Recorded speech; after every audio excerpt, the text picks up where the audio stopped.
मनीष तिवारी की किताब ने हरीफों को कांग्रेस पार्टी पर हमला करने का मौका दे दिया है। बीजेपी के लीडर गौरव भाटिया ने भी इस मामले में वो सामने आए हैं, उनका बयान सामने आया है जिसमें उन्होंने कहा है कि अब इस मामले पर सोनिया गांधी और राहुल गांधी को अपनी चुप्पी तोड़नी चाहिए और ये सीधे तौर पर जो भी किताब में कहा गया है, लिखा गया है, वो कांग्रेस का कबूलनामा है मुंबई में जो हमला हुआ था उसको लेकर। ये प्रेस वार्ता जो है एक पुस्तक का लेखन फॉर्मर यूनियन मिनिस्टर रहे मनीष तिवारी जी उस पर है।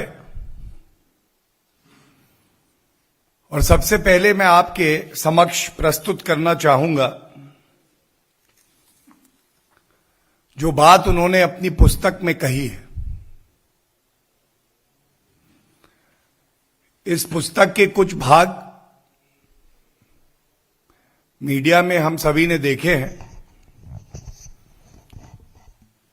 और ये कहना गलत नहीं होगा कि जो तथ्य सामने आए हैं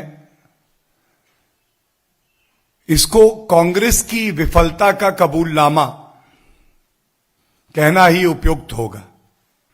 तो बड़ा स्वाभाविक था, हर भारतीय की तरह हमें भी बड़ी पीड़ा हुई। आज स्पष्ट हो गया ये तथ्य, ये बात कि कांग्रेस की जो सरकार थी वो निठल्ली निकम्मी थी, लेकिन राष्ट्र सुरक्षा जैसे मुद्दे पर भारत की अखंडता की भी उनको चिंता नहीं थी।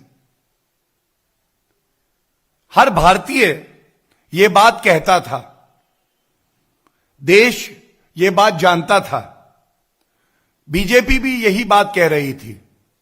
आज कांग्रेस शासन में पूर्व केंद्र मंत्री मनीष तिवारी जी ने स्वीकारा है, कबूल लिया है कि उनकी सरकार ने राष्ट्र सुरक्षा को दांव पर लगा दिया। मन में यह सवाल आया, बड़ी पीड़ा के साथ आया, कांग्रेस पार्टी की अध्यक्षा सोनिया गांधी जी, राहुल गांधी जी क्या आज अपनी चुप्पी तोड़ेंगे?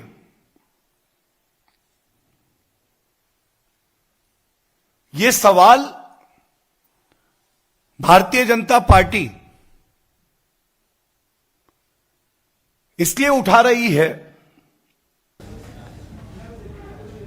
क्योंकि देश के लिए इन सवालों के उत्तर जानना आवश्यक है।